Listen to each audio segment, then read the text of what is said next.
আসসালামু আলাইকুম। আশা করি আমার সকল বন্ধুরা ভীষণ ভীষণ ভালো সুস্থ আছে। আলহামদুলিল্লাহ আমরা ভালো আছি। Hello guys, welcome back to our channel. প্রতিদিনের মতো নতুন একটা ভিডিওতে সবাইকে স্বাগত জানাই। অন্য সারাজ বলাকে সবাইকে ওয়েলকাম জানিয়ে নতুন একটা ভিডিও শুরু করে দিলাম বন্ধুরা। আজকে ভিডিওটা তোমাদের অনেক ভালো লাগবে, তাহলে দেখতে থাকো, সাথে থাকো। শুরুতে একটা লাইক দেবে, একেবারে স্কিপ করবে না, ফুল ভিডিওটা ওয়াচ করে দেবে বন্ধুরা। সকাল থেকে হাসিবাসি কাট ছেড়ে বন্ধুরা একেবারে কি মাছ নিয়ে এসেছে তোমরা একটু দেখে নাও। একেবারে এই মাছটা এখন পাওয়াই যায় না, এটা আমার খুব ফেভারিট মাছ, আর ফেভারিট জিনিস রান্না করতে তো ভীষণই ভালো লাগে। এত কনকনে শীতে তবুও কিছুই কিন্তু মনে হলো না এই মাছটা একেবারেই পাওয়া যায় না। হাজব্যান্ডকে বারবার বলি আমি, যখনই তুমি বাজারে দেখবে তুমি নিয়ে আসবে। প্রায় বছরে এক দুইবার এটা নিয়ে আসা হয়, কোনো কোনো দিন বছরে একবারও নিয়ে আসা হয়। একেবারেই এটা মেলে না। এটা হলো পাকাল মাছ। এটা যে খেতে এত এত মজা হয় বন্ধুরা, সেটা তোমাদের সাথে বলবো কি, তোমরা যদি কেউ খেয়ে থাকো বা কার কার পছন্দ, তাহলে কিন্তু অবশ্যই একটু কমেন্ট করো। এই মাছগুলো কালকে সন্ধ্যায় এনেছিল কিছু জাওলা মাছ, আর এখানে আছে কিছু পাকাল মাছ, কিন্তু আমি সেইভাবে ফ্রিজে রেখে দিয়েছিলাম। সকাল সকাল আমি কিন্তু এই মাছগুলো সুন্দর করে কাটা ধোয়া করে নিচ্ছি। আর এই মাছটা দিয়ে কিন্তু বেগুন বানালে বা কাঁচকলা বানালে খুব খুব টেস্টি হয়। অনেক অনেক মজা করে আজকে আমি সবজি বানাবো, আর সেটা তোমাদের সাথে শেয়ার করছি।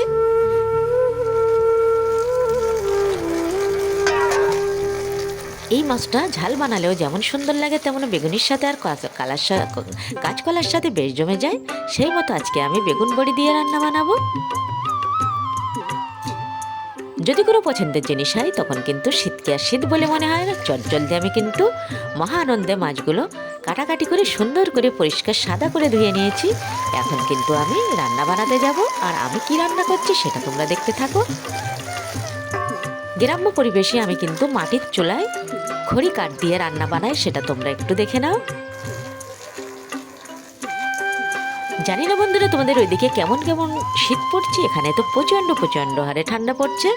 সারাক্ষণ কিন্তু উনানে আমার আগুন ধরিয়ে রাখতে হচ্ছে, আর চেলা কাঠ দিয়ে আমি সব সময় কিন্তু তাপের ধারে বসে থাকি, আর সবাই কিন্তু একটু হাত পা সেঁকে নিচ্ছে। এটাই হচ্ছে আমাদের এখানে। এবার কিন্তু প্রচুর পরিমাণে ঠান্ডা পড়েছে বন্ধুরা। যেমন এবার বর্ষা ছিল অনেকটাই, তেমনই কিন্তু শীত পড়ছে, আর গরমটাও তো প্রচণ্ড হারে ছিল।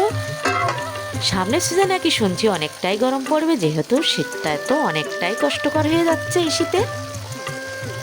আর তো একেবারে কুয়াশা পড়ছে, একেবারেই তো রৌদ্রের দেখা মিলছে না। কোনো কোনো দিন দুদিন তিন দিন এক সপ্তাহ পরে কিন্তু একটু একটু রৌদ্র পড়ছে।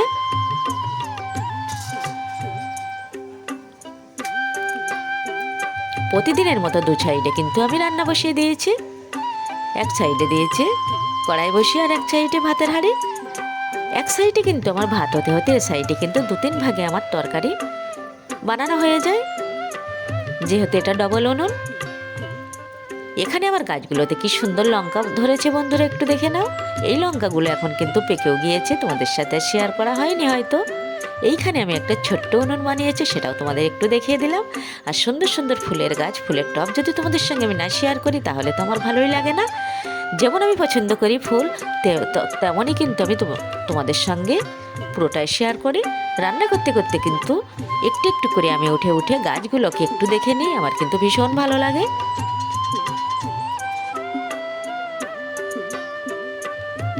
এই উনুনটা আমার কি সুন্দর লাগছে বন্ধুরা, একটু দেখে নাও। এই উনুনটা বানাতে কিন্তু আমার একটুও অসুবিধা হয়নি, চটজলদি কিন্তু আমি বানিয়ে নিলাম। এখানে আমাদের মিলাদ মাহফিল হচ্ছে, ঝলক তোমাকে দেখে দিয়ে দিলাম। একেবারেই আমাদের বাড়ির উঠানেই প্রতি বছরের ন্যায় এই মাহফিলটা হয়ে থাকে, সেই মতো এবারও শুরু হয়ে গেল।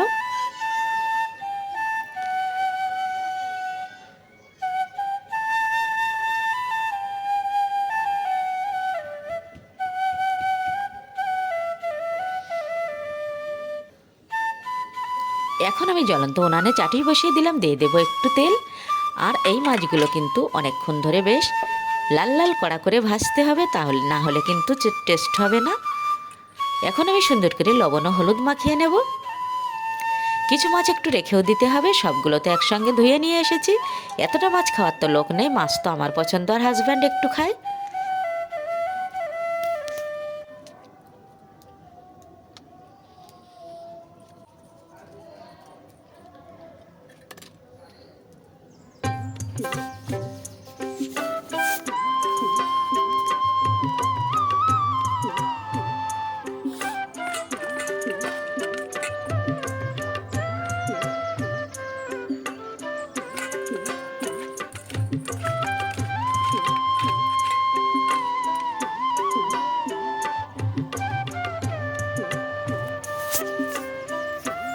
তেলটা তো আমার অনেকটাই গরম হয়ে গেছে। এখন আমি ফাইনালি মাছগুলো দিয়ে দিলাম। আর মাছগুলো কিন্তু এখন লাল লাল করে ভেজে নেব।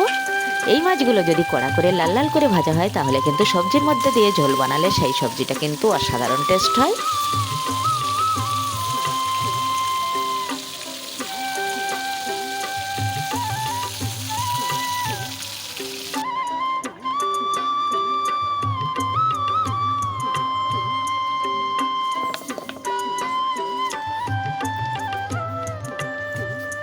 মাছ ভাজার সাথে সাথে কিন্তু আমি কিছু কুমড়ো বড়িও ভেজে নিলাম। এখন আমি কড়াই বসিয়ে দিয়েছি, কড়াতে দিয়ে দিচ্ছি পরিমাণ মতো তেল।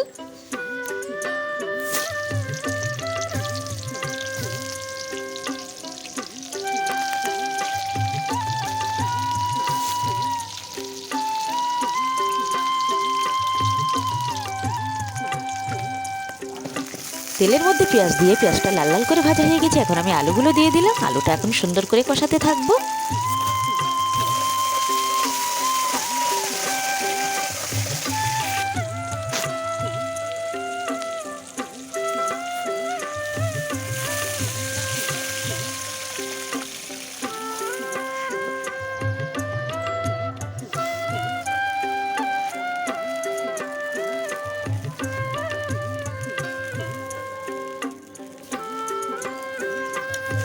আলুটা তোমার কষানো হয়ে গেছে। এখন আমি একটু পানি দিয়ে দিলাম। পানিটা একটু ফুটে গেলে আমি দিয়ে দিলাম চেরা কাঁচা লঙ্কা। আর বেগুনের মধ্যে কাঁচা লঙ্কা তো ঝোলের মধ্যে দিলে ফ্লেভারটা দারুণ আসে আর টেস্টটা একটু বেশি সুন্দর হয়।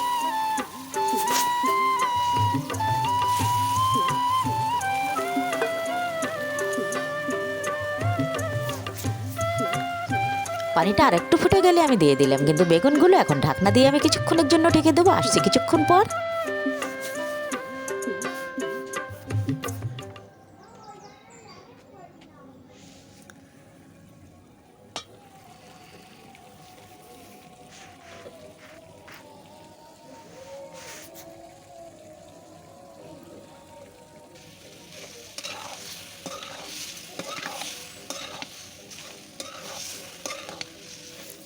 কিছুক্ষণ পর ঢাকনাটা খুলে আমি কিন্তু সুন্দর করে একটু নাড়িয়ে নিচ্ছি। বেগুন আলু একেবারে সিদ্ধ হয়ে গেছে। এখন আমি ঝোলের জন্য পানি দিয়ে দেব।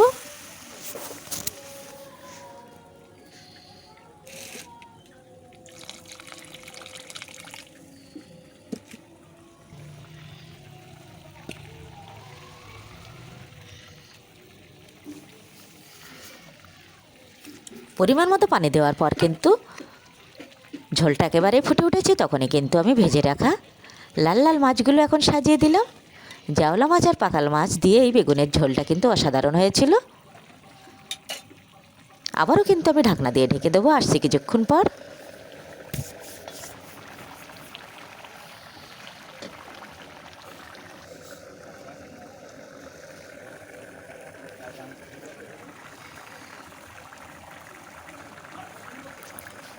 ঢাকনাটা খুলে আমি দেখে নিলাম। এখন কিন্তু একেবারেই কিন্তু আমার রান্না শেষের পথে। চলো বন্ধুরা খাওয়া দাওয়া করে নিই। হাজব্যান্ড আর আমি প্রতিদিনের ন্যায় ভাত বেড়ে নিয়েছি। এভাবে ভিডিওটা আমি শেষ করে দিচ্ছি। যদি কিছু ভালো লেগে থাকে বন্ধুরা চ্যানেলটি সাবস্ক্রাইব করে আমার পাশে থেকো। নেক্সট ভিডিওতে আবারও দেখা হচ্ছে। ততক্ষণই আমার সকল বন্ধুরা ভীষণ ভীষণ ভালো সুস্থ থেকো। আল্লাহ হাফেজ।